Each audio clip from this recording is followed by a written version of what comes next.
With diverse flora and fauna, magnificent natural landscapes, and an ecological biosphere that supports life, this wondrous planet is our earthly home. From our animal co-inhabitants to the lush rainforests and life-giving soil, we cherish all these as gifts from the Creator.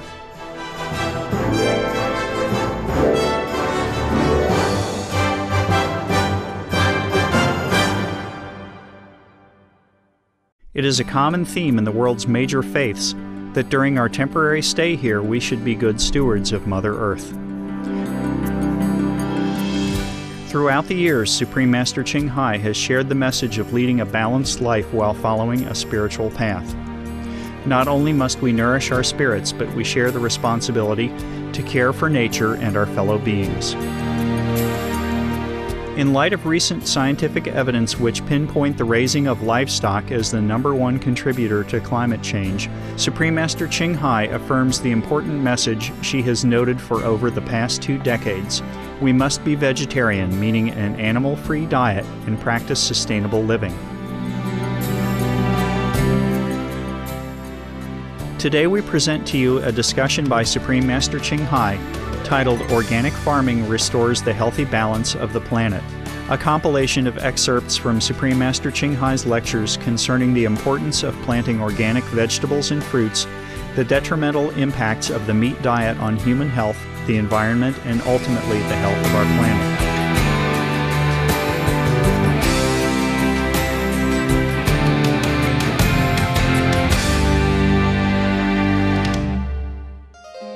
Supreme Master Ching Hai's lectures are not a complete meditation instruction. Please do not try alone. For free of charge guidance, please visit www.godsdirectcontact.org or contact any of our centers near you.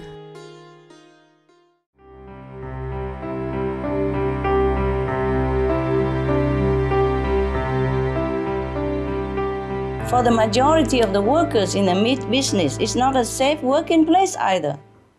It's one of the most dangerous jobs, with some of the highest rates of injury and exposure to chemicals and diseases like influenza, swine flu, bird flu, etc., etc.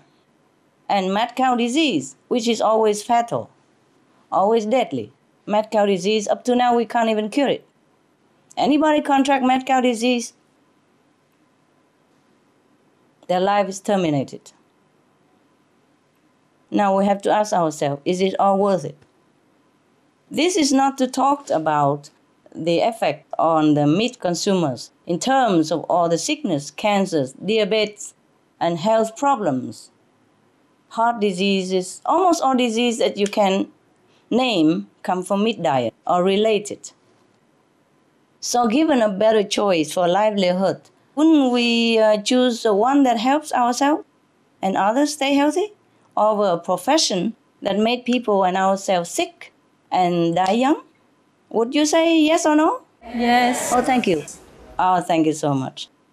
I have suggested before that we should talk to the farmers, write to them, even going to them one by one if you can afford it, to try to show them that there are better alternatives, such as growing organic vegetables. Nowadays, organic food is very in demand, very in.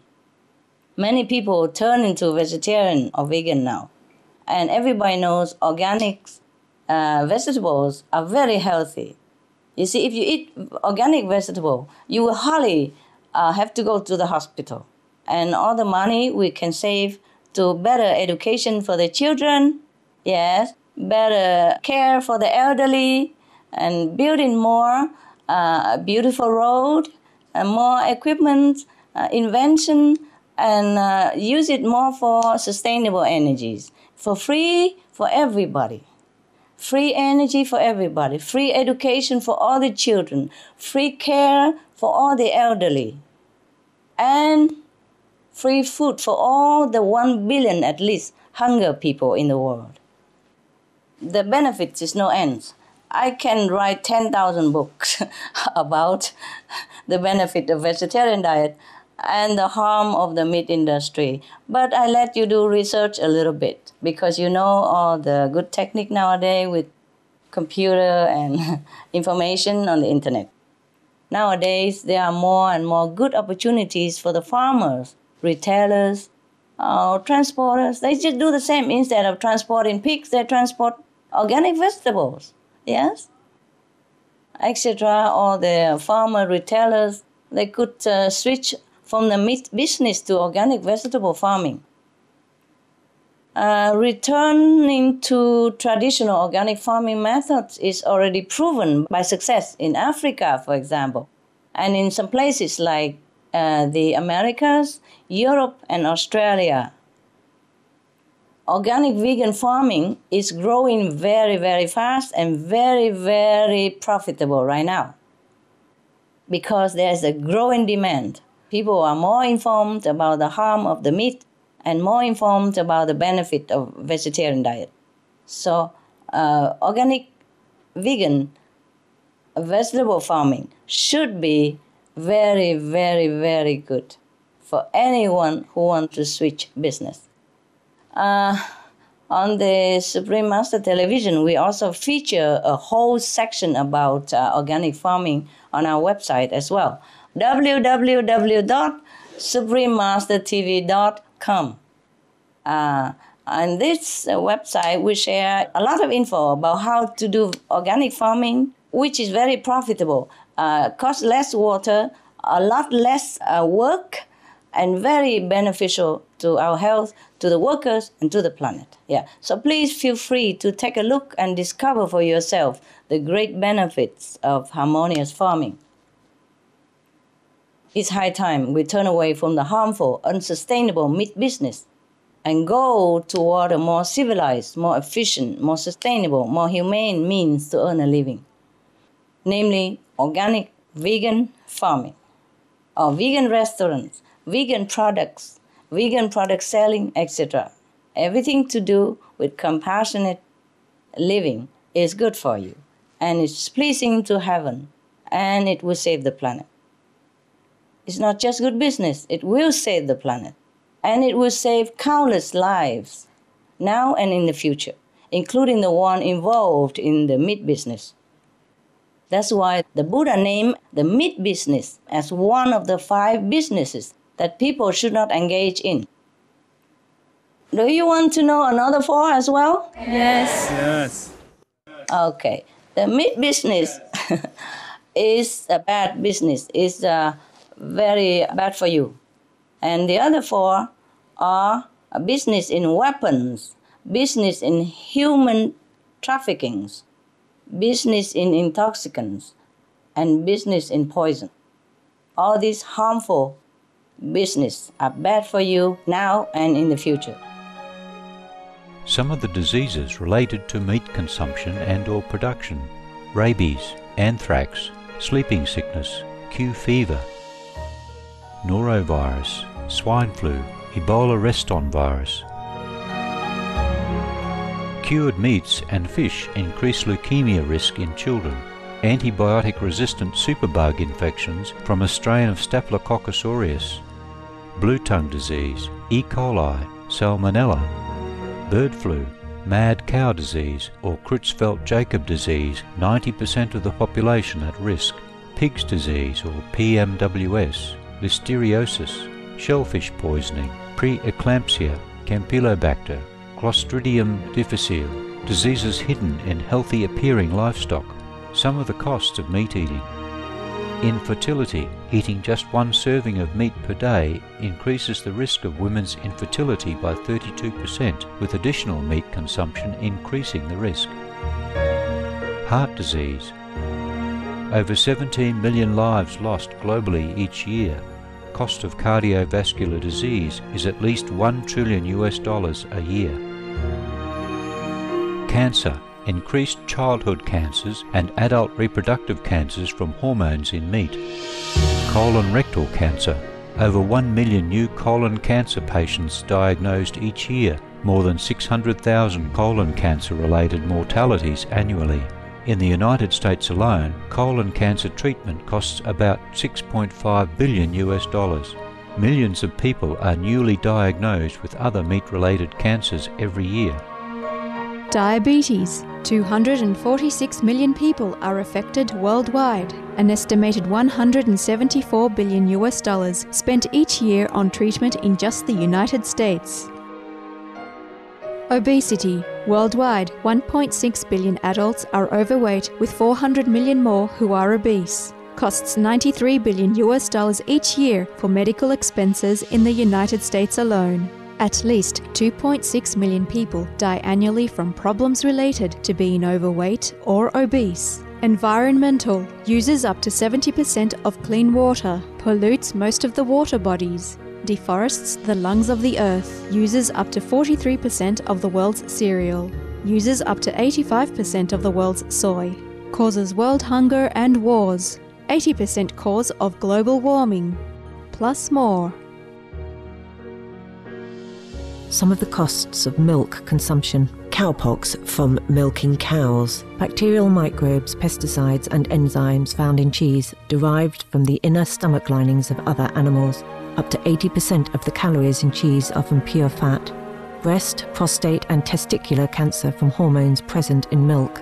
Hysteria and Crohn's disease. Hormones and saturated fat leads to osteoporosis, obesity, diabetes and heart disease. Linked to higher incidences of multiple sclerosis. Classified as a major allergen. Lactose intolerance.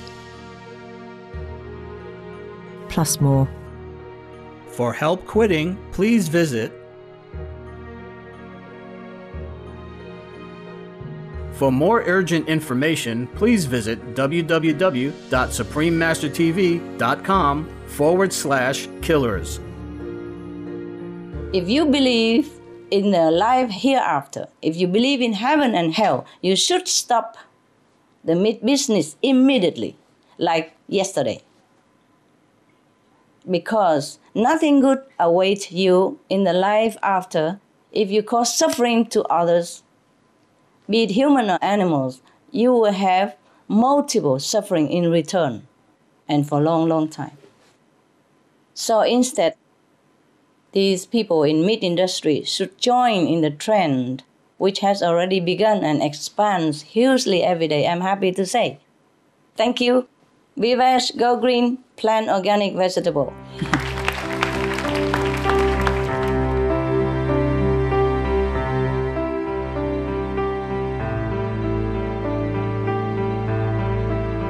지구온난화 방지를 위해 전 인류가 채식 중심으로 식생활 문화를 바꿔야 한다는 칭하이 무상사님의 말씀에 공감합니다. 유기농이 생태적이고 생명을 살리고 기후변화에 가장 맞는 농법이라고 저는 확신하지만 많은 사람들이 아직도 그 중요성을 절감하지 못하고 있습니다. 저는 유기농업으로 전환한 후에 마음이 훨씬 평화롭다는 걸 느낍니다. 땅이나 생명체나 작물 모두가 건강하게 살아나는 느낌을 받으며 생명에 대한 존중감도 느낍니다. 모든 것을 살리는 유기농산물을 먹으면 평화와 공생의 삶이 되며 이는 미래를 위한 농법이자 식생활이라고 봅니다. 유기농법이 가지는 인간 내면적인 혹은 영적인 측면이 어떤 것이 있는지 말씀하여 주시면 고맙겠습니다. Good question.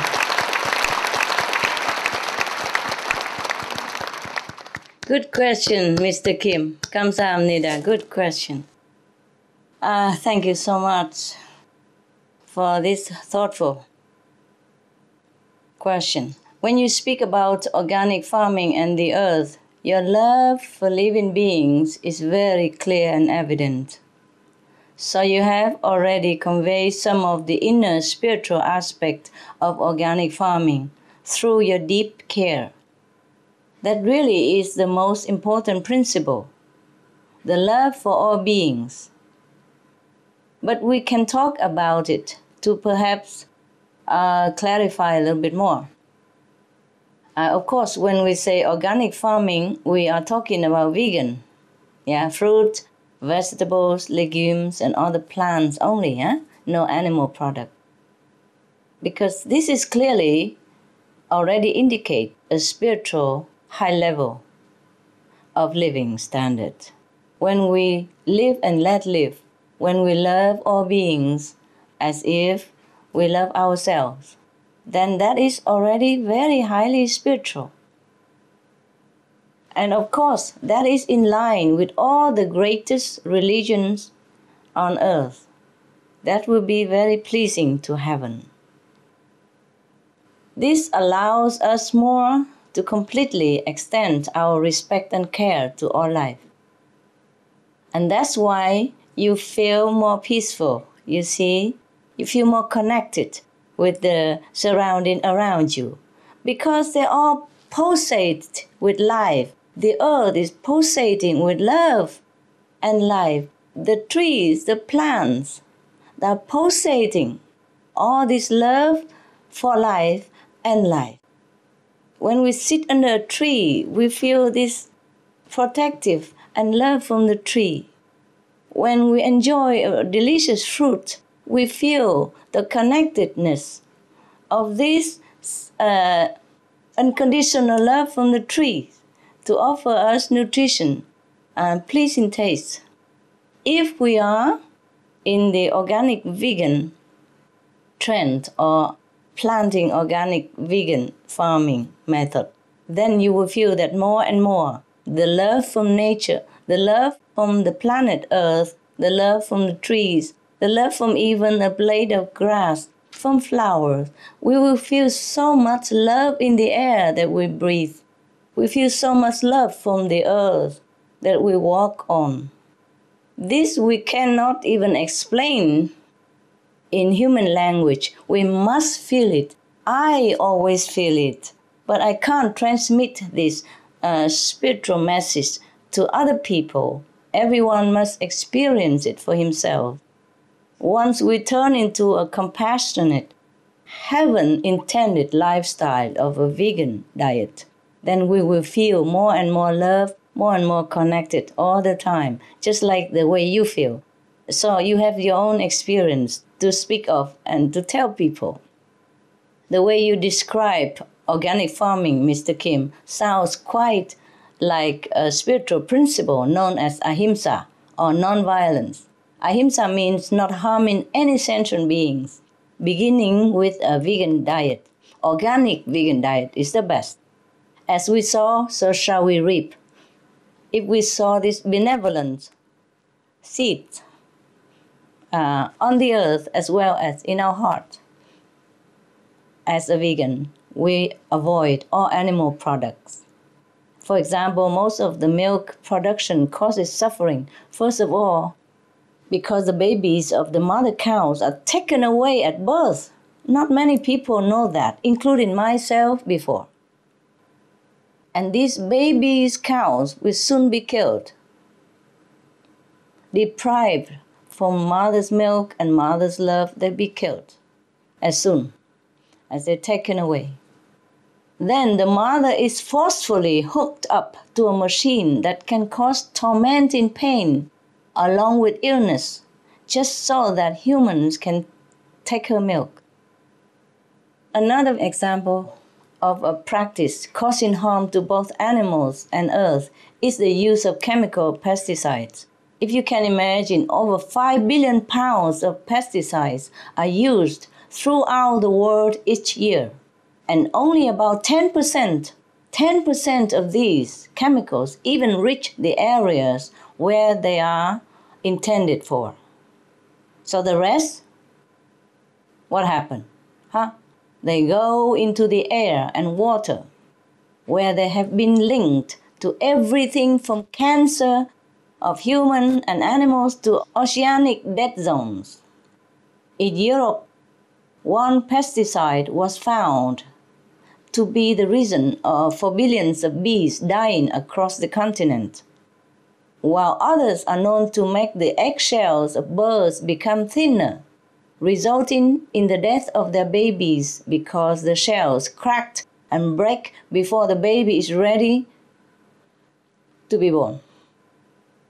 Since organic vegan farming does not use pesticides and does not have anything to do with livestock raising, milk production or any such harmful activity, it could be called a practice of compassion, in line with heaven, with values that are echoed in many spiritual paths and religious teachings, such as the follower of Buddhism and Confucianism, and it's written in their scriptures.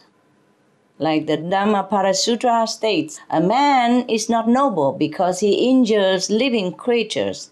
He is called noble because he does not injure any living beings. And from the noble teaching of Confucianism, how does a saintly king treat animals? Is stated. He would like to see them live and cannot bear to see them die. Hearing their wails, he cannot eat their flesh, for he does not have the heart to do so.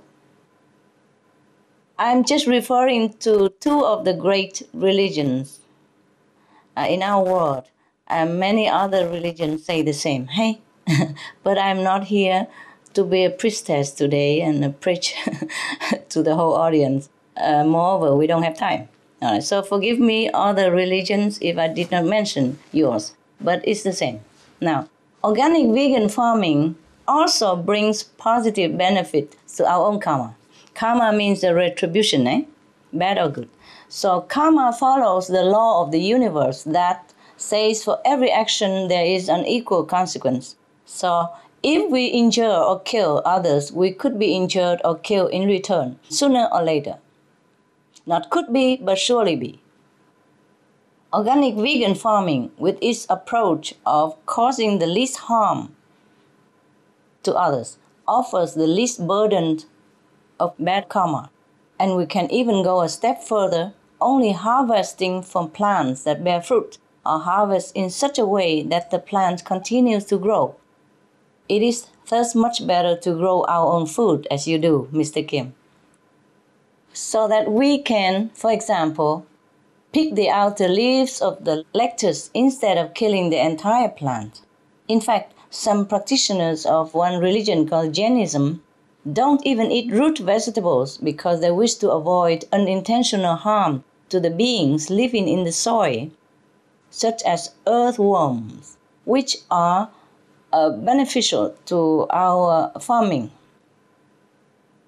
They are there to fertilize the soil, to air the soil so that our plants grow better, our harvest will be more abundant. They risk their lives to save ours. We should even consider their lives and spare their lives and be protective of their lives.